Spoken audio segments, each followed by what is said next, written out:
Hi, this is Ren. This is KC. And this is All Walks of Film. But today we're not really talking about film.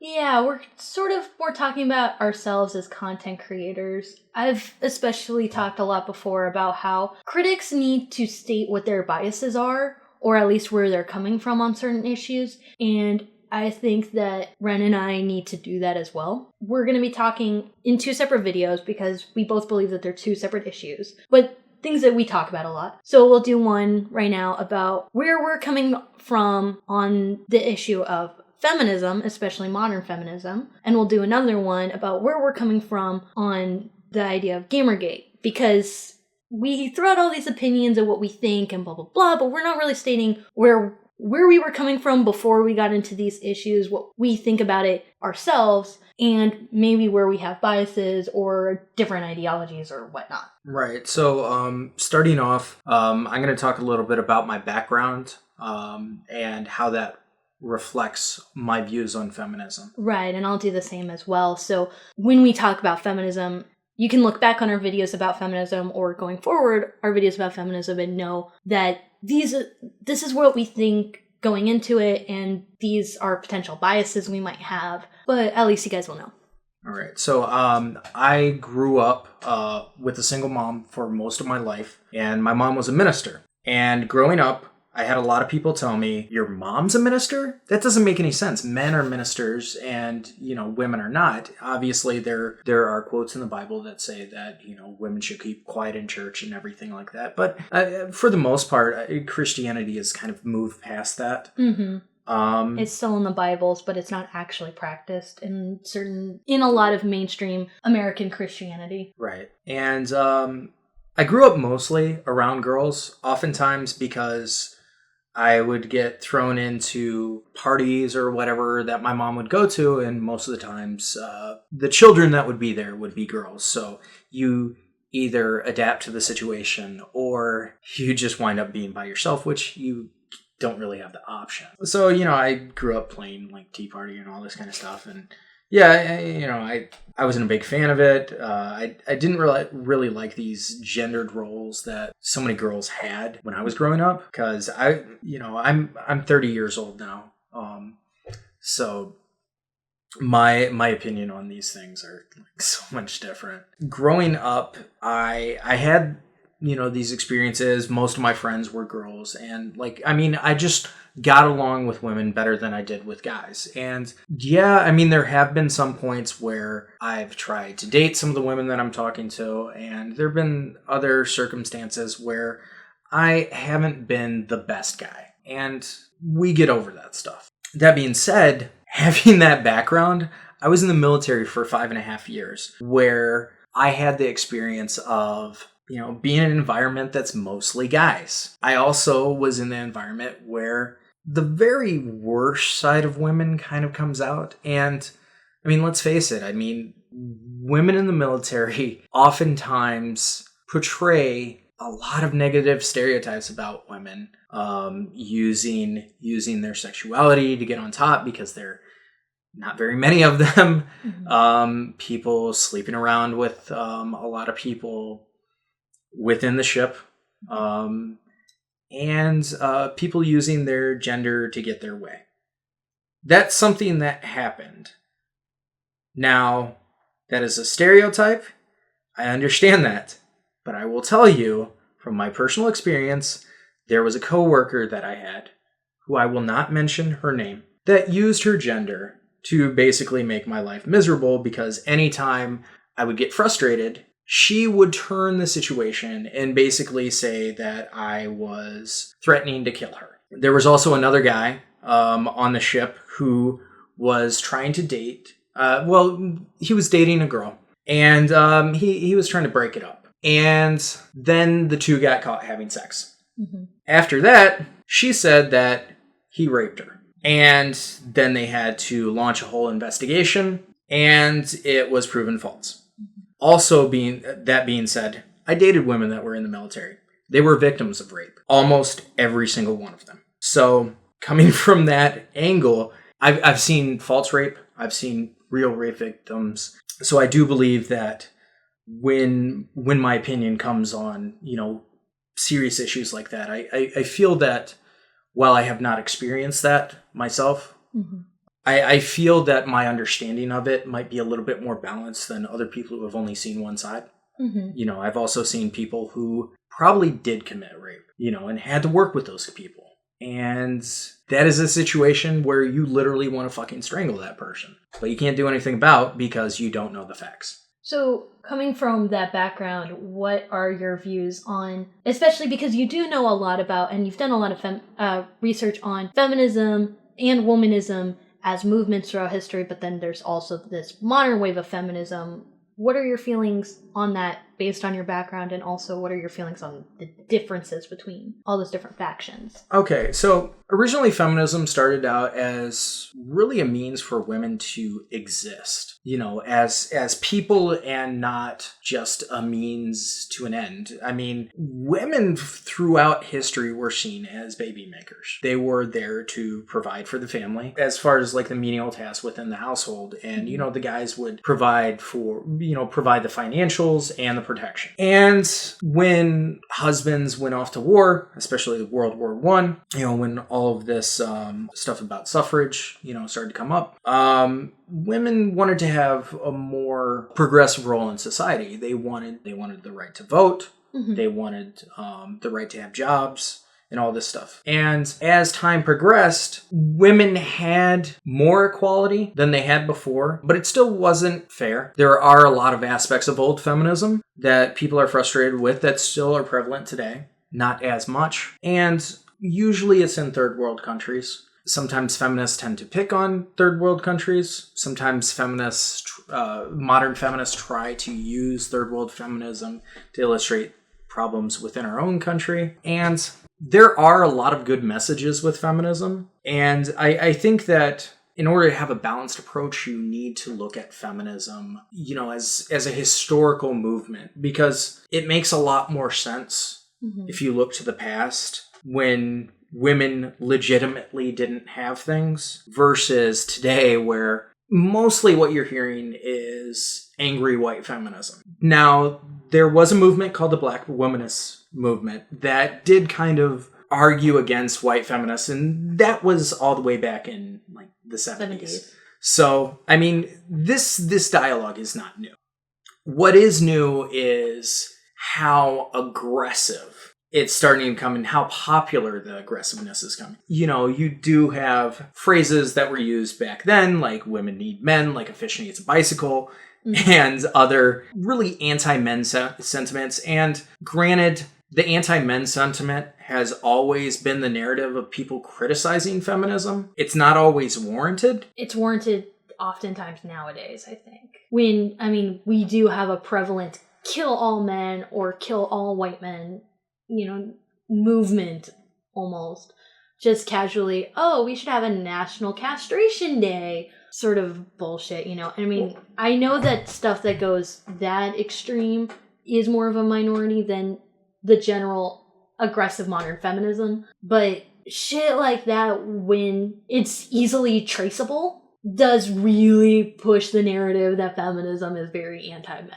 Right, and I grew up, for the most part, without a father, so this whole concept of gender identity was really hard for me growing up, just because I didn't have, you know, a male figure in my life. And at the same time, I had women figures, but I do think that it's important to have somebody of your same gender helping you. Now, people who are, you know, outside of the realm of gender, I'm still learning about that. I that's an unknown for me, just because I've just been starting to meet people that are non-binary, and so I can't really say anything about that experience just because I'm just starting to meet these type of people.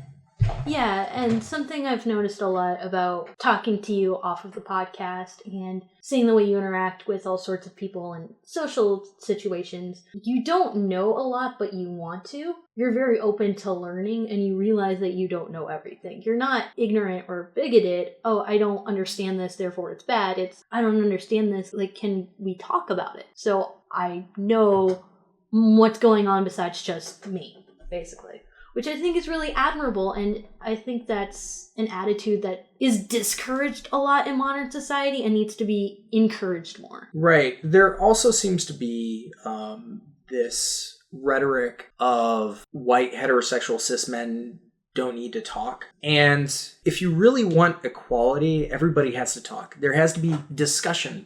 People don't just accept something when they're being told something. They have to work it out. They have to talk it out. Mm-hmm. And so I really don't like this notion that modern day feminists have of, well, men should just shut up for like 10 years. Yeah.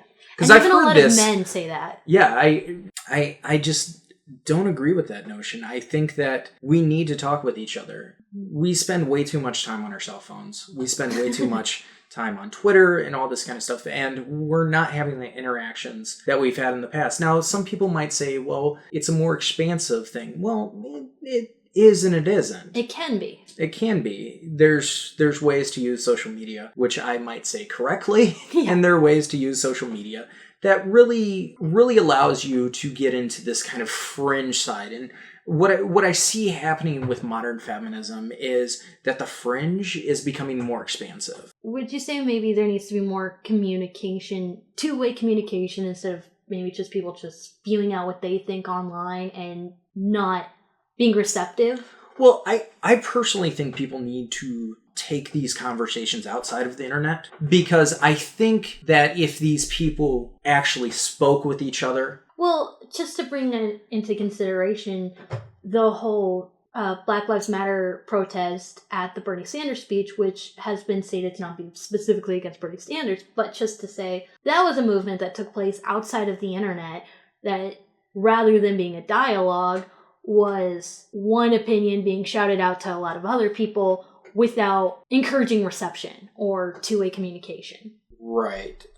Which I get that it was supposed to be a speech, which also would have been one-way, non-receptive communication. But, well, there is a question and answers portion, I guess. But just bringing that up as an example of outside the internet dialogue, I guess. Right. And there seems to be less desire for intellectual conversation in today's settings. It's sort of just instant gratification. They want instant gratification. All they want to do is hit the other person harder than, as hard as they can. Mm-hmm. So, I mean, this is the type of rhetoric that you get from, news outlets like Fox News. Mm-hmm. MSNBC does it too. They're the liberal side of Fox News oftentimes. Yeah. And I agree with them on some points and I don't on others. And sometimes Fox News, once in a blue moon, has something that resembles a decent argument, mm-hmm. but usually not. Where do you feel like you stand on the spectrum of feminism? Well, I'm a masculinist. I personally look at gendered roles through a masculine aspect. There are aspects of womanhood that I just can't fully understand, and I accept that. But I want equality. Mm-hmm. But equality isn't necessarily the right word for it. What I want is understanding, of both genders, and I want both genders to treat each other with respect and understanding. Men and women's lives work in different ways. Men and women's social structures are very different. Men are usually less social than women. Now, you can argue that, some men are more popular and all that kind of stuff. But, if you were to compare men and women's lives, usually women are more social. And I think that one of the biggest problems that I have with feminism is the fact that while I would like to call myself feminist, really the only dialogue that feminists want to have is about women's issues. And, as a guy, I can only hear about something that is not me, something that doesn't relate to me so long, to the point where it's like, well, how does this affect me at all? Like, how does even to the point of saying, how can I support this if this is not something I'm allowed to be supportive of? Right. Even. And not like, how is this going to benefit me, but how is it even possible for me to interact with this? Right. And I think that's what turns a lot of people away from feminism, is the fact that, like, most feminist rhetoric is woman-centric. Mm-hmm. Like, they oftentimes don't talk about men's lives. And if they do, it's hardly ever in a positive way. Right. Because, you have the patriarchy, which is a topic that they talk about a lot. Mm-hmm. And, I personally don't think the answer to breaking the patriarchy, because, let's face it, there are a lot of patriarchal systems that I disagree with. But I don't think that the answer to patriarchy is a matriarchy. Mm-hmm. That's not equality either. Which is the typical rhetoric of some of these third wave feminists. It's like, well, if women ran things would be better. Well, Margaret Thatcher, anybody? Right. Yeah. So, I think that we should learn to respect each other, but there are differences. And at least for me, I consider myself a guy, and I look at things through a masculine lens. I don't think that has to be negative. I don't like this idea that masculinism is somehow bad. And which it seems that, cis masculinism is bad. Now, if a biological woman takes on masculinism and, wants to identify as a man, that's okay. Well, that's an approved masculinism. There's also a big movement of what is gay masculinity as well. Right. Which is like cisgender, but you have the additional lens of being a part of the LGBTQIA plus community. Right. And gay masculinism is something that I'm kind of learning about. There does tend to be two strands of gay identity. One is more masculine, which some people dub the bear. And then you have, for lack of a better word, the more flamboyant, the more effeminate men who usually fall under the stereotypes that people would assume all gay people to be, which is not true. But there is a personality type of gay, which I think is kind of weird. Like, why does being homosexual, like, why is that a personality type? I don't like that notion. So let's hear about your background. Okay. So my background is that I grew up in Austin, which is a very liberal, progressive area, even though it is in Texas. It's also the capital, so there was a lot of political activity. So I grew up being, like, even as a child, very politically active. My biological parents divorced fairly early, so I had very separate familial experiences. I had 4 parents, basically, but those 2 different households kind of influenced me very differently. So when I was growing up, I lived with my mother, and for most of my childhood with her partner. So I had 2 moms, basically. They were feminists. They were very heavily involved in the genderqueer community, and so was I. So I grew up listening to a lot of feminist or genderqueer music that influenced me in a lot of ways. Like, I listened to, one of my favorite songs growing up was, there's a song about Shirley Lowe Dowdy, who was the first female race car driver. It's the song that's all about, oh, a woman doing race car driving, well, fuck yeah. Or listening to Tribe 8, which writes a lot of music about fucked up genderqueer situations and transgendered issues and that sort of thing. And I actually grew up seeing a lot of more influential feminist or genderqueer figures like Ani DeFranco. I actually met Tribe 8, and even I think I met Bitch and Animal at one point, Alex Olson. I grew up seeing a lot of this movement that was happening.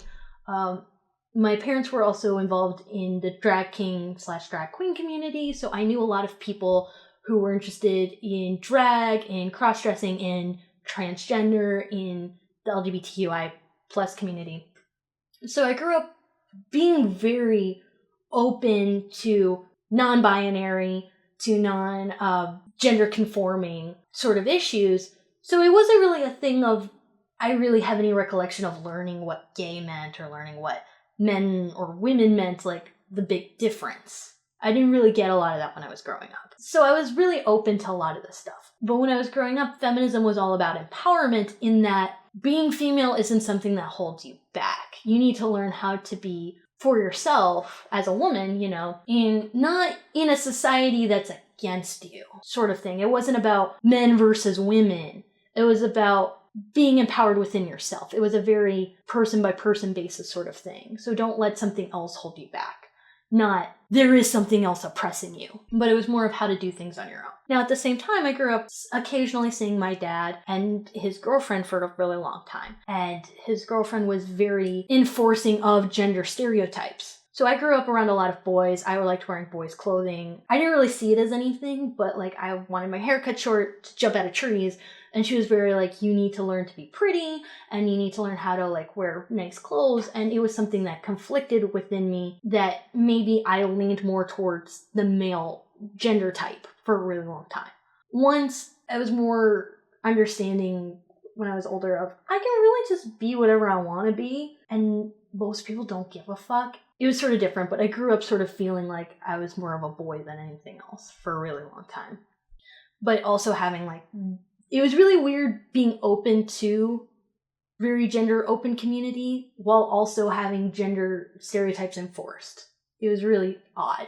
But I grew up thinking like, gender is really important and I wish it wasn't. Sort of a thing. So I grew up thinking, looking at people as people beyond their gender. Which I felt also sort of led me to being pansexual, because I don't really care if you're transgender or a man or a woman. I like the person, and whatever gender you happen to be is more second thought than who you are. It wasn't a thing of like I felt I was super oppressed by society, or I felt society was oppressive to women, but it was more of a thing of you should be empowered so certain things or certain expectations maybe don't hold you back, which I know sounds kind of weird because it's like, well, doesn't that mean those expectations are oppressing you?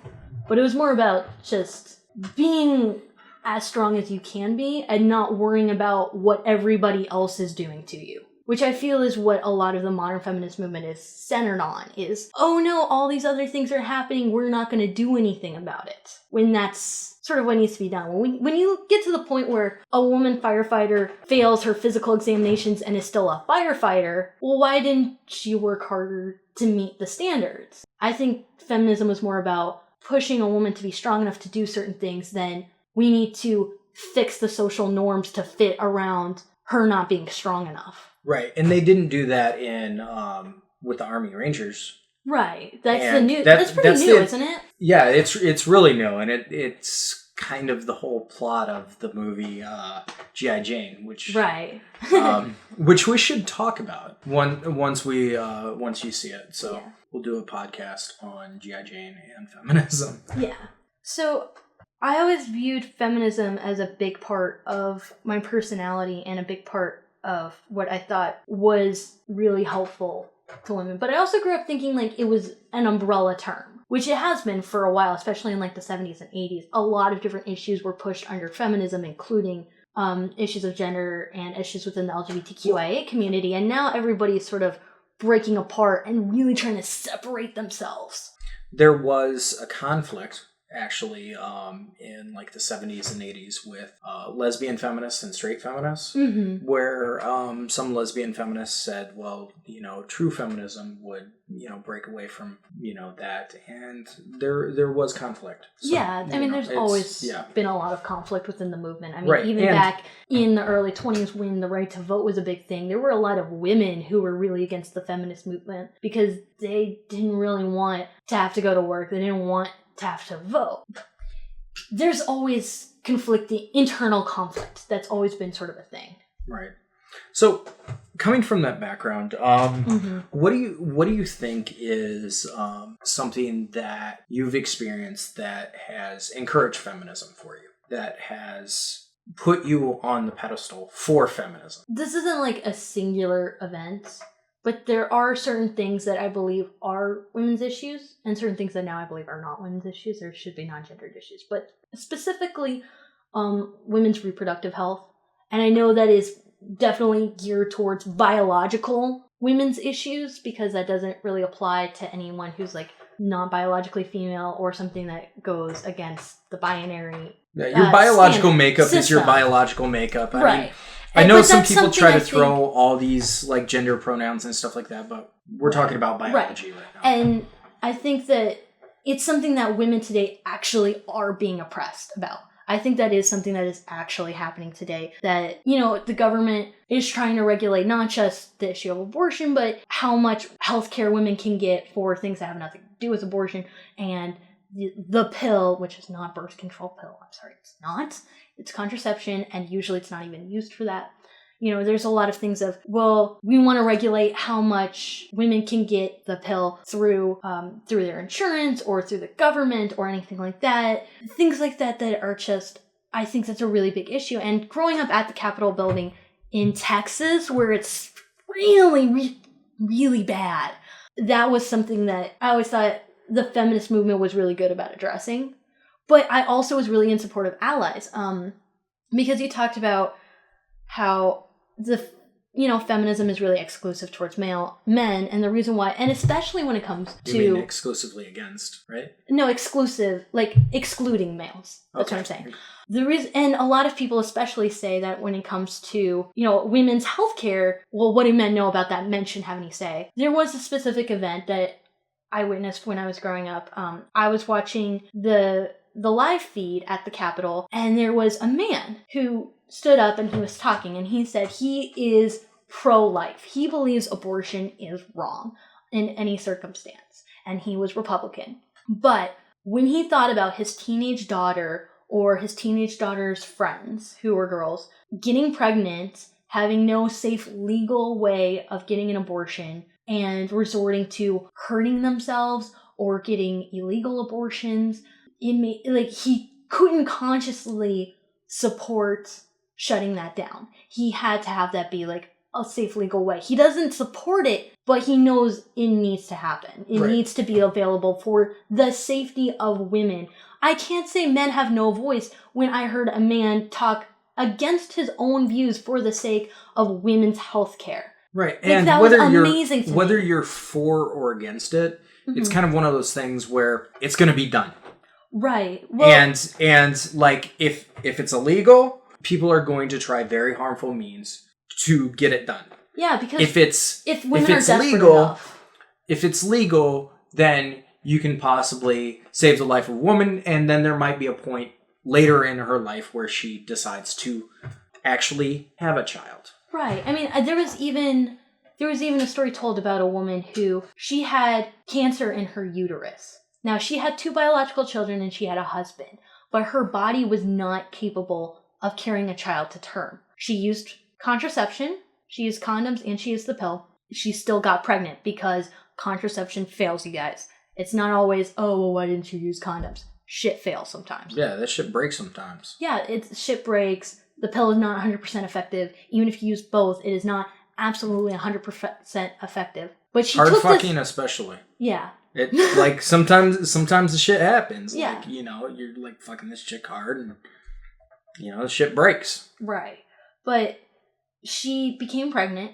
She went to a doctor and the doctor told her, you will die, but you should carry this baby anyway, which is insane. She wanted to get a second opinion, but before she could, she started bleeding out and hemorrhaging. She almost died because she couldn't get an abortion. There was an issue in Ireland where she was dying because she was, like, there was a woman who was dying because she was pregnant and they would not abort the fetus until the fetus was dead. And she died first. Yeah, that fetus was not going to be viable at all. There was no way. Because it was too early in the pregnancy. It's things like that where it's only hurting women. It's not even saving fetuses' lives. Like the new law that happened in Texas in 2013, where abortions are illegal after 20 weeks, it's been really harmful because it's made any sort of women's health care clinic that offered abortions either have to shut down or give up the abortion services. And a couple clinics had to shut down entirely. This is depriving women in the local area of other healthcare options that have nothing to do with abortion. There's only 42 women's healthcare clinics that exist in Texas right now, and almost all of them are to the east. Right. There's like a couple near El Paso in the west, but in general, there's a huge, and Texas is a fucking big state, you guys. There's a huge expanse where women cannot get ultrasounds, women cannot get, prenatal care if they are trying to have children. They can't get healthcare just in regards to their uteruses that has nothing to do with anything. You know? And one thing that I have to say that's very important for people to know who might not know this. Planned Parenthood is not an abortion clinic. It is not. Less than 3% of the work that they do is abortion work. And none of it, 0% of that is funded by the government or taxpayer dollars. There is no government-funded abortions in America since 76. All right, so we need to actually, since we brought it up, we need to actually talk about what Planned Parenthood does that has nothing to do with abortion. They provide safe sex education. They provide condoms. They provide the pill, whether or not it's used for contraception, because a lot of times it is not used for contraception even. They provide prenatal care. They provide parenting care. They help people who want to carry a baby to term but are not able to keep it find adoption options, which, I mean, that's kind of an iffy thing. Do they provide surrogacy options as well? I believe they do. They provide a lot of prenatal care, in vitro fertilization. They provide a lot of help for people who have been sexually assaulted or raped. They provide a lot of information about just women's healthcare, biological healthcare. They provide a lot of information about gender issues and abuse. They do a lot of work that has absolutely 100% nothing to do with abortion. Quick question. Now, this is mostly women, right? With Planned Parenthood, it's mostly... there's a lot of stuff about... I mean, it's sort of... They do a lot of LGBTQIA plus stuff as well. Okay. But no, men are absolutely allowed to go there. Like, if a man wants to test his sperm to make sure that, oh, hey, I'm fertile, I can have children, I'm pretty sure you can do that at a lot of Planned Parenthoods. I'm not 100% sure. What about... I'm pretty sure you can do that. What about... if you're a man and you need free condoms, you can go to a Planned Parenthood and get condoms. What about vasectomies? Do they do that? I believe they do, but I'm not 100% sure. Which, by the way, vasectomy, that's a surgical procedure you can have in your doctor's office in private. But they are actually working on... They've been working on men's contraceptive pills for so long, and they keep saying, every 5 years. Every 5 years. I don't really know if it's any closer than it was 5 years ago, but, I mean, it's in the works. It's been in the works. Guys want to control that shit, too. Condoms, I will say, aren't enough. Yeah. We need to work on other means as well. But one of the things about really the war on abortion, and it's not just abortion, it's contraception too. The Ted Cruz, actually, also from Texas, the fucker. He recently tried to overturn the Women's Reproductive Health Non-Discrimination Act, which is an act that basically says if you use your insurance to cover contraception or in vitro fertilization, not abortion, but contraception and in vitro fertilization and the pill, through your insurance for you or your dependents, you cannot be fired for that. That's what it is. That's all it is. And he's trying to get it overturned because Hobby Lobby doesn't want, Hobby Lobby and companies like that don't want to have to legally provide abortions, which is not what it does at all. It's not what that's about. But it's being overturned for this fucking bullshit. Oh, well, people don't want to pay for abortions. You know how many Republicans say, I don't want my tax dollars to fund abortions when I'm even pro-life? They don't. They don't. The Hyde Amendment in 76 says that women cannot have abortions through through government funding, through tax-paying dollars. That is not a thing. If you don't support abortion, there is nothing you're doing to promote it. There is nothing that you are doing to pay for other people to do it. That's also, if you're anti-abortion so much, you should help out with adoption to some extent. Yeah, help. Having all these fucking rallies when you could use the money that you spent to do all that fucking shit and have a place to keep kids safe. Yeah, because a lot of women have abortions because either they're not able to carry a child to term for whatever reason, or because the adoption care system, the foster care system, and child protective services are bullshit right now. Yeah. It is not healthy. It is not safe. A lot of people don't want children to end up in that situation. Yeah, I mean, I've heard of stories... Children and babies' quality of life. Yeah, and well, I mean, there was a nun who pointed out that pro-lifers are more pro-birthers than actual pro-life. They don't give a quality shit about of life. They don't give a shit about the kid's life after the second after it's born. Right, exactly. They just want to get that child. And I'm sorry to have to put it to this perspective, but this is really how desperate it gets sometimes, which is better to have a fetus be aborted early on, or to have a baby that's been born be killed or abused or brutalized. Yeah. Really. That's been happening. That can be the situation that has to be compared in real life. I don't know if it's happening more now or if it's just being reported on more. I think it's being reported on more. Okay. I really think that's what it is. Okay, because it's pretty prevalent. Yeah. And whether or not it has been in the past, one thing that is clear is almost every person who has committed, an act of rape, has been raped themselves. Right. And almost everybody, specifically child, or at least abuse, has grown up in a situation where rape was prevalent. Yeah, I'm normally against statistics, but that is one that they've done enough ethnographical research to make that assumption very legitimate. But even when it comes to contraception, there's a lot of abstinence, which is bullshit, and occasionally, I hate to put it in this situation, but sometimes people are raped and it's not consensual anyways, but abstinence only, we're not going to provide you with contraception. Contraception is evil. Okay, there's nothing wrong with contraception. Let's say that first of all. But second of all, especially when it comes to the pill, a lot of women are not having sex and need the pill for health reasons. I personally am on the pill because I have a history of breast cancer, ovarian cancer, and the BRCA gene being carried through the women in my family. And it's a preventative measure against ovarian cancer that my doctor recommended for me. A lot of women actually have really bad disorders when it comes to their periods. They need it for regulation, so they don't bleed out and faint every time it's that time of the month, because that really does happen to some women. Some women have really bad disorders with their periods and they need it for that reason. Well, hemophiliacs must have.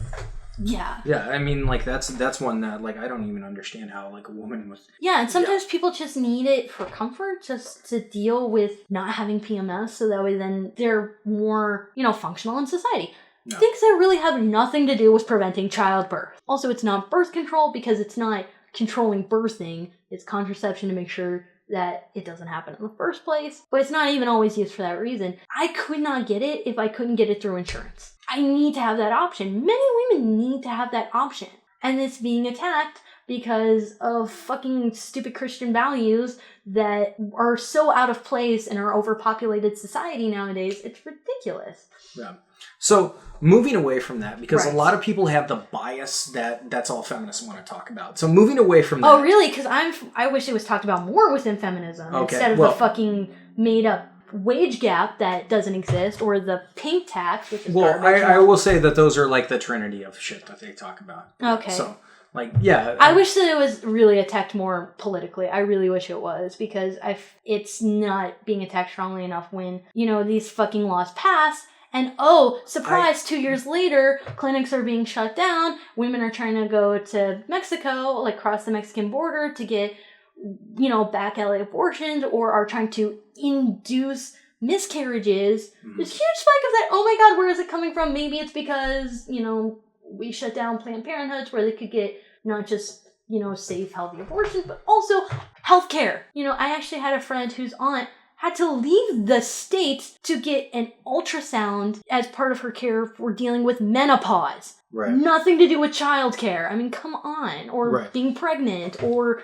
preventing pregnancy. It's ridiculous. But, I will say that, but while those point, are important issues, oftentimes men will be like, well, I can't have kids, so why the fuck should I care? Well, because I personally really think there needs to be, male allies who fight for that when they're in positions of power. I fully support that. But to get to your point, maybe why am I not talking about other things? It's because there are other issues that right now I feel need to be taken away from this gendered lens. I think it's hurting issues. And primarily I'm talking about rape and domestic violence. Those need to be non-gendered issues. I truly believe that as a human being, we need to stop perpetrating this narrative that men are always perpetrators of rape and domestic violence. women are generally victims of rape and domestic violence because statistically speaking, like really large spread statistics that bring into account hundreds of thousands of victims and perpetrators are showing that men and women, it's existing within this binary as well. Well, it's only if you're talking about harmful. Adults. Then that kind of makes sense. That kind of makes sense with the domestic violence and stuff like that. But once you start throwing kids are abused by both genders. Yeah. Well, here's the thing. If you look statistically, currently, we're finding that men and women are generally equally as likely to be victims of emotional abuse, domestic violence, and rape. They are also almost equally as likely to be perpetrators of all three of those things. And it's more of a case-by-case issue of did you grow up with this than are you a man or are you a woman? Rape culture is indoctrinating men to rape women. Coming from a masculinist aspect, men don't really talk about this because society tells them, men tell other men that if you're feeling bad and all that kind of stuff, talking about it makes you a fucking pussy. I mean, that is rhetoric. That is a men's issue. Mm-hmm. And then you have domestic violence from women against men because men are taught that they cannot hit women. And there are many guys that don't. Right, and there's also a myth that women cannot rape men or women cannot rape women. Yeah. And that is not true. That is a myth. There is such a thing as forced penetration. It's not exclusively a penis-vagina situation. Rape can happen without either of those two things. Yeah, I mean, guys still have an asshole. Yeah, and it's that not can have foreign objects put into it. Right, exactly. But also there's a thing of, there is sort of like this stereotype that, men can't be raped because they always want to have sex. Which is bullshit. Men can be raped by men can be raped by women can be raped by women, women can be raped by men. It is not a gendered issue. And also, if you are not a man or a woman, you can still rape and be raped. Well, and there's also the issue that a lot of people bring up that, like, if two people are intoxicated and have sex, then it's the man's fault and he raped her. Right. Which puts a gendered lens on the issue because it's like, well, let's say they both wanted sex and then they had sex and they forgot about that shit. Right. The guy raped her. If you look at college, rape prevention. Rape prevention programs. Information. That's the shit that they're saying. Yeah. That it's men's fault. Even at our college, they say shit like that, which is bullshit. It really is, because there's a big thing when it comes to talking about rape and intoxication. Mm-hmm. Because here's the thing: you can be drunk, you can want to do things, and you can be so drunk that you do not remember it the next day. It is not like the other person you're with knows, like there's some sort of some sort of red mark. Oh, they are so drunk they will not remember this the next day. Maybe I shouldn't do that while they're still up and about. Now, if it's to the point of they're unconscious, that's sort of a clear indicator like, well, no, duh, that is not consent. I mean, yes, that needs to be said, but, that's a clear indication that they cannot give consent. It is not like, if for example, you're a man and I'm a woman, and we are both drunk, and we both voluntarily want to have sex, and later I can't remember. It's not as if you knew in the moment when we are both drunk and active and having consensual sex that I'm not going to remember that the next day. You don't know that in that moment. Well, and it's also like people are saying that you just shouldn't have sex when you're intoxicated. Man, that shit feels good, man. Like I'm just saying, like, and I mean, and then there are other circumstances where people are like, oh, well, if the person's asleep, it's just like, I mean, consensuality is something that is between two people. Mm-hmm. Now, and oftentimes it's hard to prove. Yeah, it is, because sex is an inherently intimate situation where there's nothing in writing, there's not a witness. Usually. Generally. I mean, this can happen at a party where there can be witnesses, but... Yeah.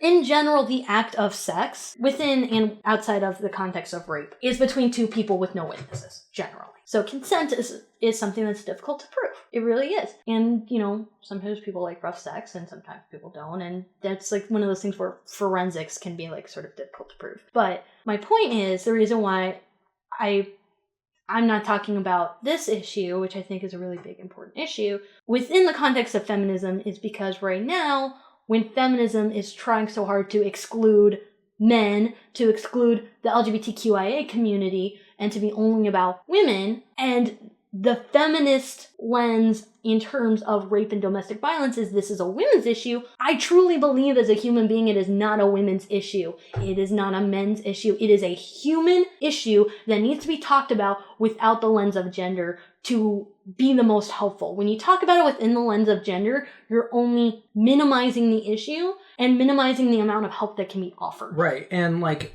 one issue that doesn't even get brought up, which blows my fucking mind, is young boys that get hit by their parents. Mm-hmm. That's only teaching a young person that it's okay to hit. Exactly. I'm against disciplining children in a violent manner because it only teaches them how to withstand physical pain. And in a lot of cases, it's teaching them that hitting and violence is an appropriate form of conflict resolution. And that's also the truth with rape. A lot of rapists have either grown up with rape being prevalent in their household or have personally been a victim of rape. No. It perpetuates a cycle. And it's not enough to say, well, women are victim and men need to be taught not to rape because that's the way to solve rape without victim blaming. No, it is a case-by-case basis that is not gendered. And I think that having this gender lens is really hurtful to everybody. Men need to be taught that it's okay to talk about it. If you are a victim of this, it's okay to say that is the case, to get help, to get therapy, or whatever it is you need, to be taken away from your abusive environment. Mm-hmm. And it's not just rape. If you're domestically abused, if you're emotionally abused, if you're... Because emotional abuse is definitely something that can go both ways. And usually in cases of domestic violence, both parties are to blame for certain things. And here's the other thing. There is also this idea that there is only a victim and a perpetrator. And there is not a narrative that's being discussed of when both parties are abusive towards each other. Yeah, I mean... That is definitely something that's prevalent. Gone Girl is a much more realistic portrayal of how abusive relationships work without some of the glitz more and over glamour. The top. Yeah. But some of the more profound things at the end of the film, which we won't give away. Okay. But I do believe that there are some dynamics that do symbolize how like emotionally abusive relationships can work both ways.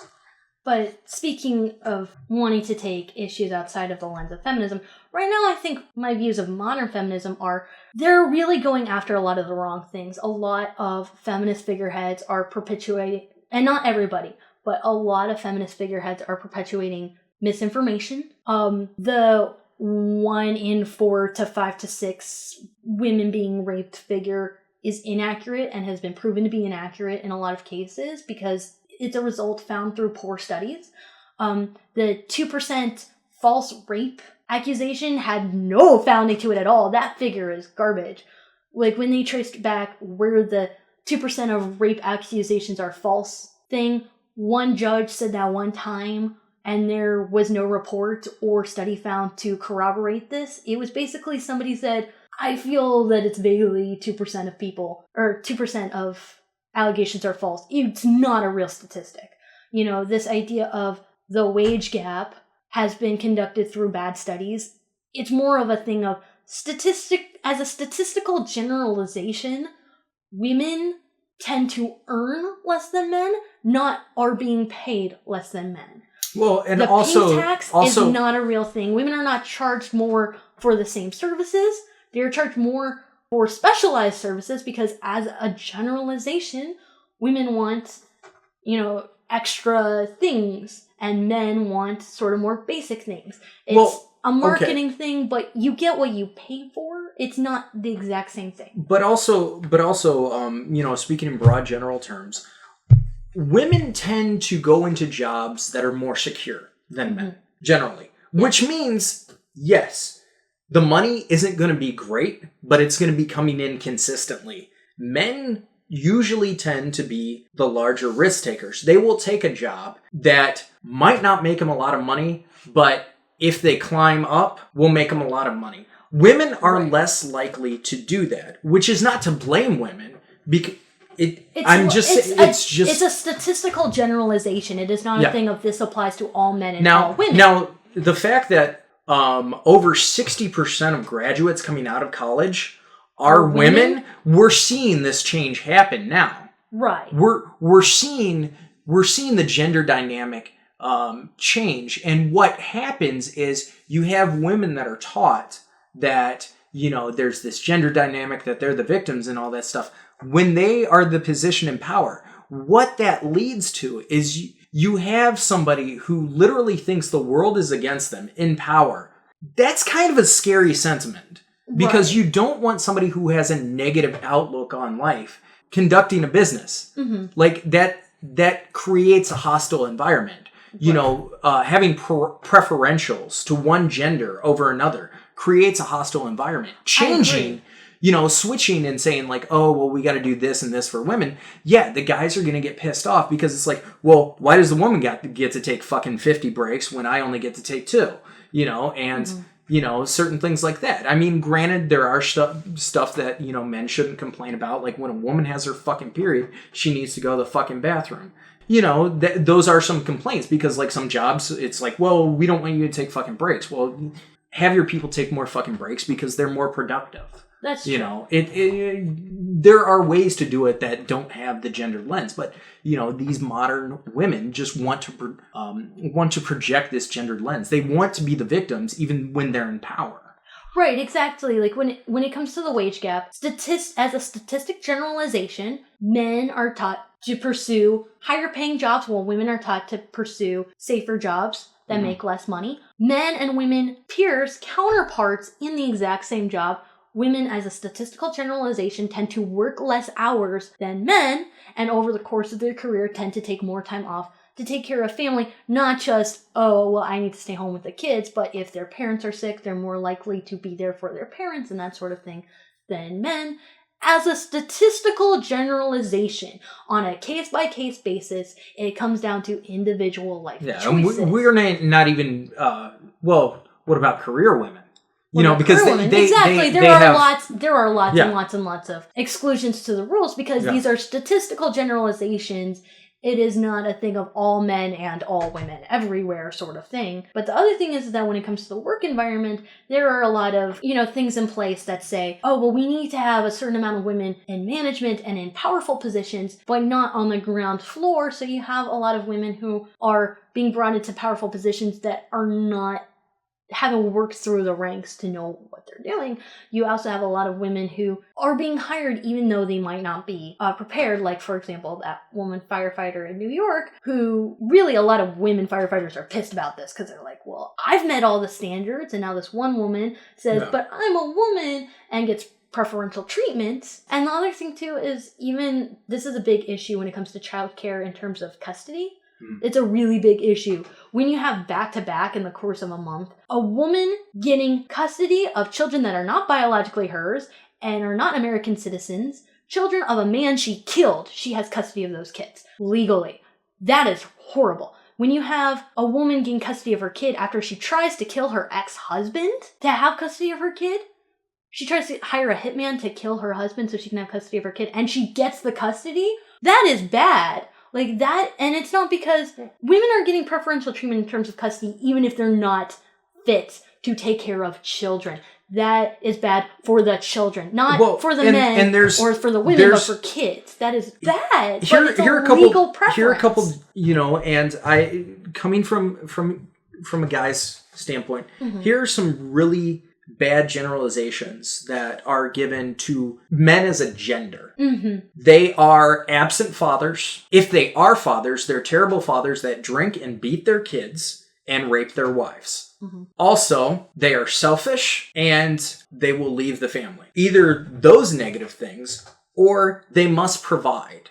And that's one that even hardcore feminists believe in. Like, I don't know if you've read these articles about these women that talk about how, like, yes, they need to be, like, independent and all this kind of stuff, but look at the expectations for the guys they date are. The guys have to be astronomically ahead of them. They have to be financially sound. They have to have all their shit together. Now, tell me, what writing has guys expecting that of women? Right. Guys tell each other that they have to do all that shit for women. That's a lot of fucking pressure. No, I agree. If a guy doesn't make ends meet for the family, it's his fault. Even if both parties are working, it's his fault over the woman. When we have, there's this thing of fighting 50 stereotypes where for women, we have to fight the stereotype of we should be staying home and cooking and cleaning and taking care of the kids. But men are still held to the stereotype that they need to go out and work and come back and provide for the whole family. When we're in an economic situation where one person cannot support a whole family. No, I mean, one person can barely support one person. Our economy fucked up the patriarchal system. You can't have patriarchy. You can't have matriarchy. Because guess what? Our economy is so fucked up that both parties have to work. Full time. Yeah, unless you're fucking rich, and then you can have, stay-at-home situations. Right. Sometimes there are circumstances where people aren't rich that do it, but, to be financially stable, one of the parties has to be rich as fuck. Well, and here's the thing, too, is that a lot of feminist, I see a lot of things. I saw a video recently where it's girls are taught not to write. Girls are taught not to manage. Girls are taught not to direct. What are you talking about? When I was growing up, it was dude, you can't do this because this girl has to do this. This girl, we're going to take this away from you so this girl has an opportunity. I got told that all my fucking life. Give this girl an opportunity. Give this girl an opportunity. All the fucking time. And I'm just why can't I be accepted as a fucking person instead of a man opposed to a fucking woman? Well, that's exactly my point, is that we're taught, there's this narrative that in America, specifically, girls are taught that they can't do all these things. When look at the education system from pre-K through college. Women and girls are more likely to be educated. Women and girls are more likely to go to college. Women and girls are more likely to get A's and generally good grades.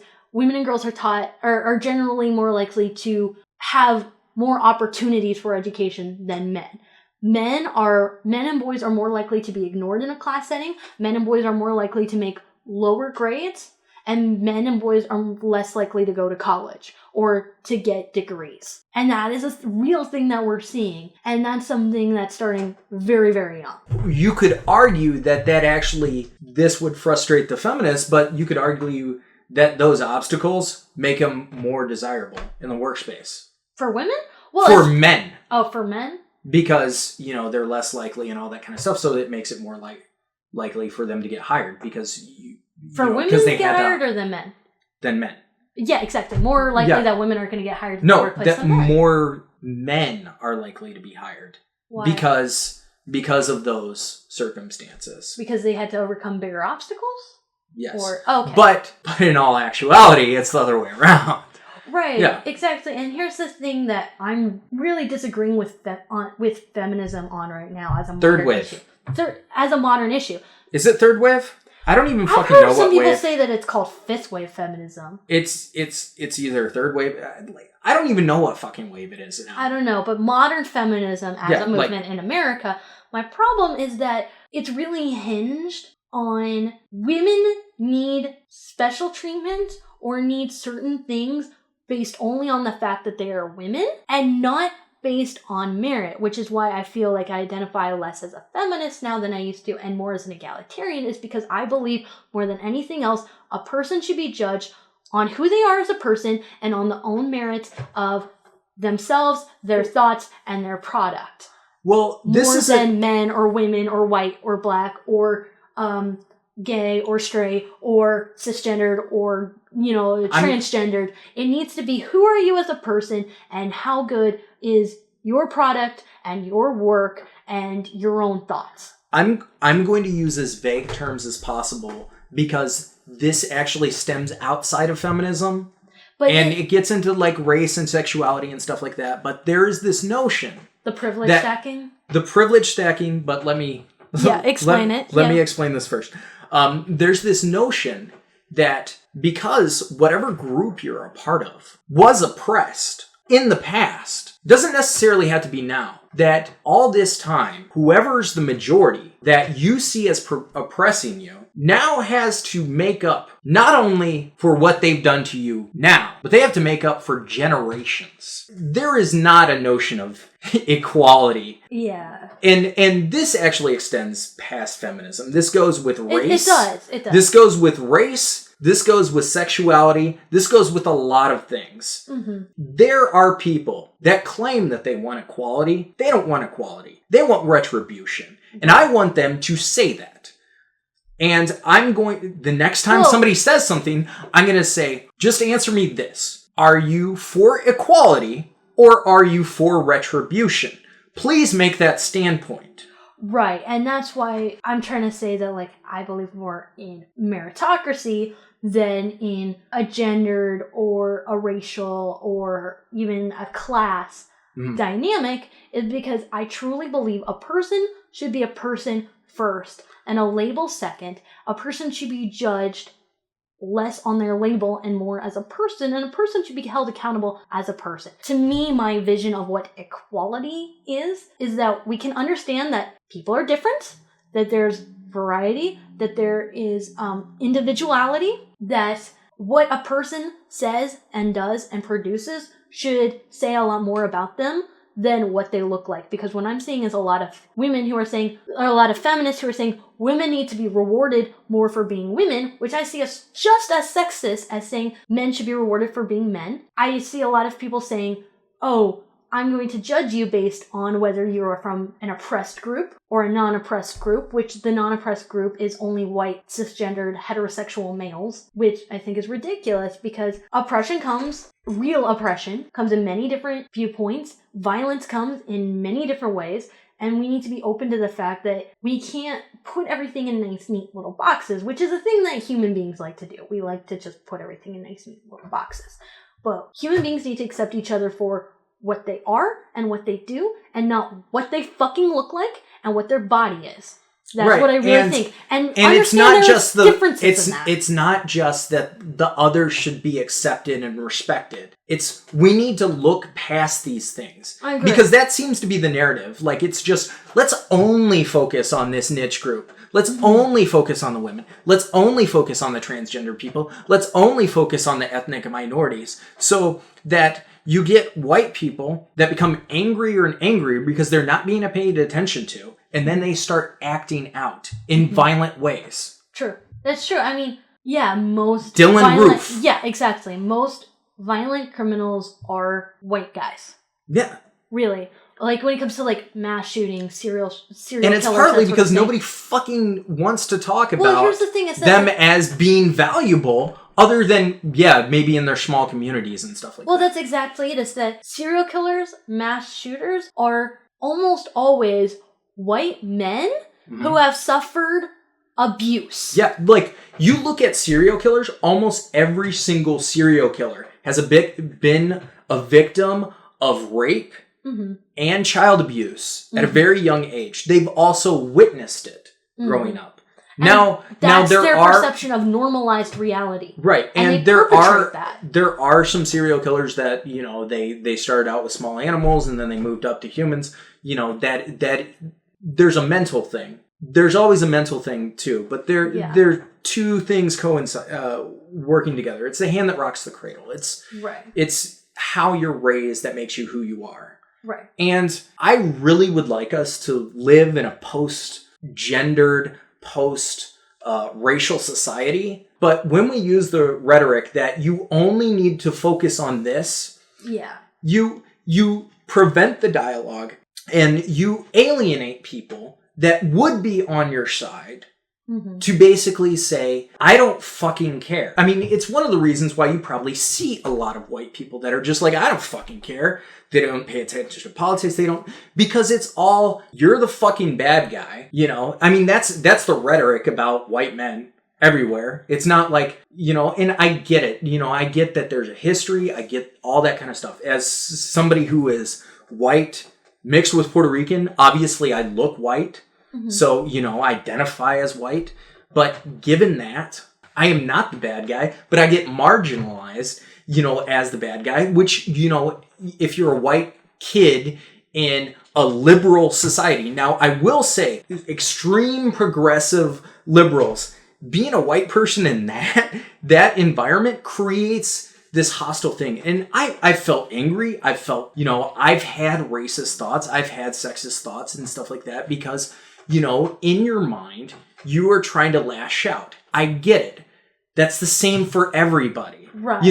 We are basically saying that it's acceptable for women and minorities to be angry and lash out and say whatever the fuck they want to say. And not only is that acceptable for them to say it, what they're saying is right. That creates a problem. And that creates hostilities that extend to make people's lives worse. And even the people that don't fall in the majority that are in these liberal boxes, that are in these, extremely progressives, because that's usually the type of areas where you see that. I mean, granted, in rural areas, it's the conservative and all that kind of stuff. But there tends to be this notion to pick on the person that looks like whatever you're angry at. Right, instead of who you actually are angry at. Yes. And that's what I'm saying, is that equality needs to be like you judge a person based on who they are, personally, not what they look like. When we live in a society where, let's face it, women can play their gender like a trump card, that is... personally believe that is unfeminist, and that is wrong. That is not merit. Well, and also, feminists fought against coddling women. Exactly. For all the time. And that's now, what I'm saying. It's somehow unfeminist to not coddle women? What the fuck? And then people are like, okay, what's feminism? Well, feminism is this. Well, feminism is this. And people are like, dude, what the fuck is feminism? No, I agree, but this is what they'll say. Do you support the fact that, there's equality and that men and women should be equal? Well, you're a feminist. Well, yeah. See? But then you start saying all this, well, this is feminism. Then they're like, well, I don't know what the fuck feminism is. Right, exactly. But what I'm saying is that when women get preferential treatment, not for the quality of their work or who they are as a person, but because they're women, I believe that is still sexist. When, for example, Zoe Quinn makes a crap product, and based on the merit of her And by the way, we can say her name because that's not her name. She goes by a different name, and you can look that up, but we're not going to say it. Yeah, but she makes a product, and the product, based on its own merit, does poorly. Then she says, but I'm a female game developer, even though she didn't do any coding or real development on her game. All of a sudden, she gets praise, she gets awards for her crap product. And being someone who consumed this product, I believe it is a crap product. And the fact that she is a woman has nothing to do with it. The fact that, there's a lot of things about her as a person that have come out has nothing to do with it. Her product, having nothing to do with her as a person, is inherently, on its own merit, bad. I believe, honestly, that's equality. If she made a better product and she happened to be a woman, I would still base it on her product. It shouldn't have anything to do with who she is. When Anita Sarkeesian says, oh, I'm being harassed, not criticized, harassed, because I'm a woman. No, it's because your work is not good. Well, and even if it was good, and even if it was good, what you're basically doing is challenging a status quo. Right. Regardless of how good she's doing it or not, that's irrelevant. Her attempt is to challenge a status quo. Right. When you do that, you are going to be met with opposition. That's just what comes with challenging a norm. When you become a popular figurehead on the internet... Well, you're even if you're not challenging, if you're not challenging anything, when you become a popular figure on the internet, people are going to say shit. Right, and there's this thing of well, that doesn't have to be normal, and I agree, that's not a good thing, but you do have to accept the fact that not everybody in the world is going to agree with you, no matter who you are. Well, and there are a lot of people who will just say negative shit just to say negative shit. And here's the other thing too, to get it away from that sort of thing. I am not supporting Hillary Clinton. I do not support her. And here's the thing. A lot of people will support her purely because they want a woman to be president. And I believe when a woman is president, she should be a damn good president. Or else there will not be another woman president for a very, very long time. Because if she's a poor president, people are going to compare her to Margaret Thatcher. Well, right. But like, I am not going to vote for Sarah Palin because she is a woman when I disagree with her. I do not believe that Hillary Clinton is a good politician based on her merit. And the fact that she is a woman will not change my mind. That is my idea of what equality is. Now Elizabeth Warren? Fuck yeah. Elizabeth Warren is awesome! Yeah. If she did run for president, I would vote for her in a heartbeat. And it's not because she's a woman, it's because she is awesome. Wendy Davis I would vote for. Like, I would love for her to be governor mostly because she's proven herself she's proven that she will do things. Yeah. Whatever your opinion about abortion is, the fact that she actually attempted a 13-and-a-half-hour filibuster is impressive. Right. She will take actual action for what she believes in, and I respect that. And the fact that she was a woman, or the fact that she was fighting for women's healthcare issues, is not even as impressive to me as the fact that she was willing to do that. That was awesome. And I do understand that there are probably going to be some conservatives listening to that, and that's fine. Yeah, that's fine. This particular podcast is what we believe. Right, exactly. Like this, and especially this particular episode is what we believe in. I'm not going to support Hillary because I do not support her as a politician. She's a flip-flopper. I do not agree with a lot of her policies. I don't agree with how pro-war she is. I believe she is ineffective as a politician.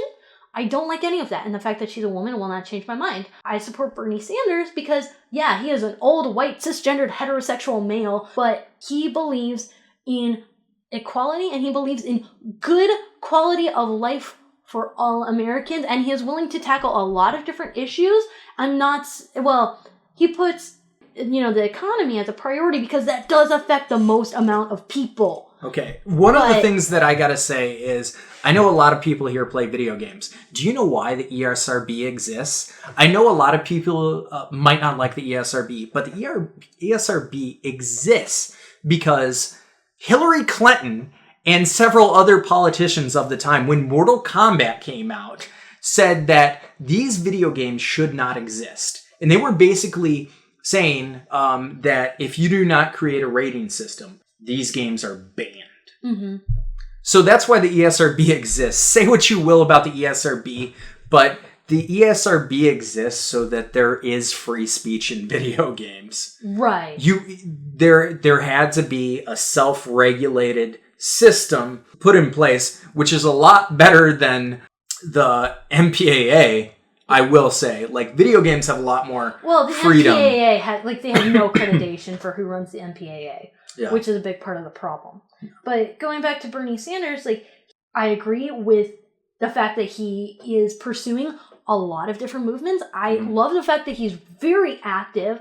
He is trying to prove himself by pushing through a lot of the policies he's promising way before he's even the Democratic nominee, let alone president. Mm-hmm. He has a consistent track record, and the fact that he is a white man is not going to dissuade me from supporting him, because I don't think it matters. If he was a woman, I would still support him. He's a man, I'm still going to support him. Yeah, if Hillary Clinton was a man, I still would not support her, and the fact that she's a woman is not going to convince me, because that should be secondary. That should not be the topic. Right. You need to pay attention. You need to pay attention to who a person is, not their gender, and not their race, and not their age, and not their class, and not arbitrary things that people cannot control. Because you cannot help the fact that you are perceived to be a white man any more than I can change the fact that I'm perceived to be a woman. Yeah, because none of that is changeable. Even if you're on the extreme progressive side, how many people does it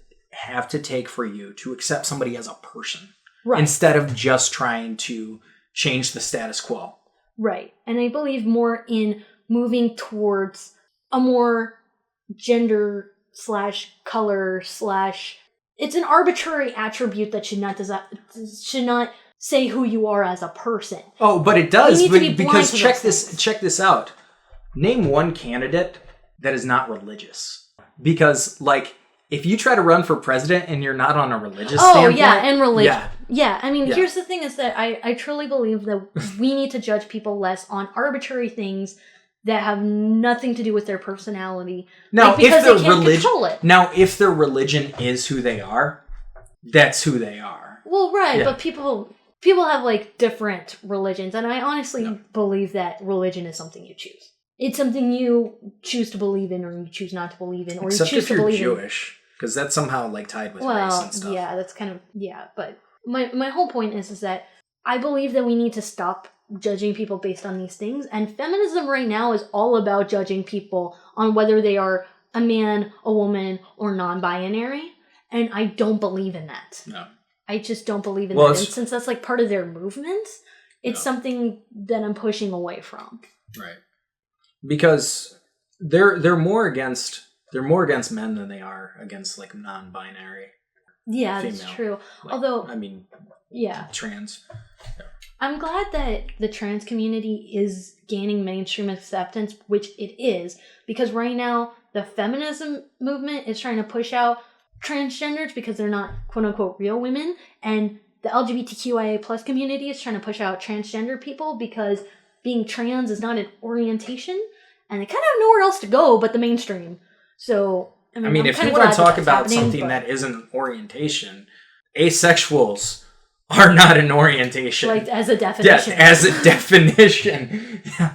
Yeah, and here's the thing is that, like, a lot of things were sort of glomped together because, like, especially feminism and the LGBTQIA plus community were put together because they had to support each other, and now everybody wants to push away. And a lot of groups, the Black Lives Matter movement, the LGBTQIA community, and the feminist movement are trying to push out allies who do not conform, and I truly disagree with that. Not the older groups, but a lot of the younger groups. No, the new, current. Yeah. Right now, this is something I'm seeing a lot happen. Yeah. When I was in high school, there was a big thing of our LGBTQIA plus community, which was very big in our school. Like, we had a very high percentage of people who were included, and I was included in that group. And we were cut down the middle between whether that community needs to be inclusive to allies or exclusive. And there are a lot of allies who are pushed out of groups, who are abused because they do not belong to that group, and it's ridiculous because it's support. What is wrong with that? It's support. And here's one thing is like you're saying, biologically speaking, you're half white, half Puerto Rican, but people perceive you to be white. Yeah. I mean, regardless of sometimes I'll say I'm both. You know, I mean, I'm white, but racially, literally, I am part white, part Latino. Right. But people are just like, no, you're white. But I grew up... If I were black and white, even if I looked white, they'd be like, no, you're black. I'm not kidding you. That's what people would say. But for me, I'm pansexual and gender fluid. I don't really like to say those things a lot because I don't like to be defined by those things. But I am. That's who I am. But a lot of people perceive me to be a straight cisgendered girl. So a lot of times they throw me into ally and sort of push me away. When I grew up very deeply entrenched in the LGBTQIA plus community, very genderqueer, and as somebody who doesn't believe that gender orientation is something that really needs to be heavily considered in who you are as a person, I get pushed out a lot, even though I'm pansexual. I know a lot of people who have been pushed out because of that. Yeah, and I grew up. I mean, my parents were very liberal and everything, but when it came to like the schools, I went to like interracial, kind of inner city schools, and yeah, I mean, for me, as far as like homosexuality, it was faggots. Mm-hmm. Like, I mean, like there wasn't this acceptance when I was growing up. It was just like, well, blah blah blah, you're a fag. It's offensive. I get it. Mm-hmm. That's just the language that people used. Mm-hmm. And before I actually knew gay people, I used that language too. Why? Because I didn't really think that it was that offensive until I actually met gay people. So, I mean, there does need to be exposure with people. And sometimes people of communities need to come out and speak with people. I know it's hard. I know it's scary, but people need to see other people as people and not just an idea. And here's the thing. All these things are a part of who you are. If you are gay, that is a part of you, and there's no reason why you can't. But it's not the other people who are gay. But it's not the only thing that you are. It shouldn't be the only thing that you are defined by, or the only thing that people judge you by. Right. Like, and it's not I am not only a man. To be judged as. I am not only a cisgender white man. Right. Exactly. You know, you're not only a pansexual white non-gender exclusive female. Yeah. But here's the thing, is that within the feminist movement, it feels like a lot of people want to be judged solely on being a woman and not on anything else. And I don't want to judge people that way, and I don't want to be judged that way. I don't. I want my work and my thoughts to speak for themselves. And if somebody's not going to like me, or is going to like me, or is going to give me preferential treatment or a raise or a job or anything like that, I want it to be based on who I am and what I do, and not on the fact that I happen to be a woman, or I happen to be, maybe pretty, or because I happen to be a part of an oppressed group. I want it to be based on what I do. And I feel very proud personally of the fact that I have gotten almost no preferential treatment for being a woman. There's only 2 examples I can think of where I know that this is true, and they were both very, very small incidents. It's not like I got my job because I'm a girl. I got my job because I have a kick-ass academic record that I worked really hard for and overcame some very serious mental problems to achieve. And it wasn't because I'm a girl. I didn't get accepted into college because I was a girl. I got accepted because I worked really hard for it.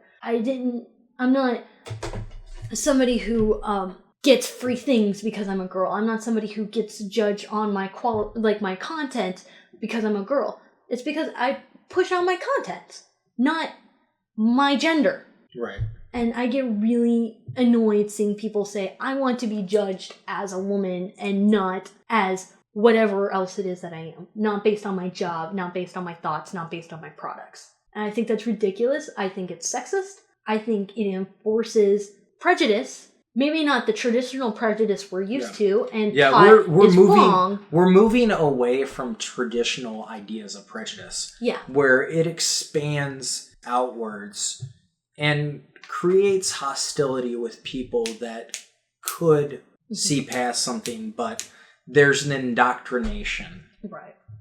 And it's coming on both sides. Yes, I will say that guys do it too. Mm-hmm. There is a narrative where the feminists are right about, guys seeing women as bitches to fuck.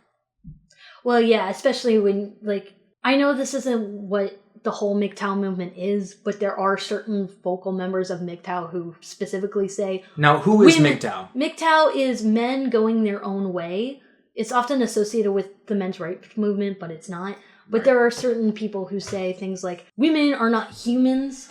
Women should not be held to the same level as men. Women are only for fucking. Things like that, where it's wow, fuck you. And that's not what the whole movement is. Hardcore feminists will say the exact same thing about men, too. Yeah, exactly. If you don't have a big dick, why do you matter? Basically. There's that rhetoric, too. Yeah. The other thing I was going to say is I don't have financial security because I'm a woman. I grew up in a very poor family that's never been above the poverty line, ever. I've worked really hard and done really well to be, and I'm not even financially secure yet, but I'm a lot better off than I could be. I didn't get help from my family to do it. I don't have a man supporting me.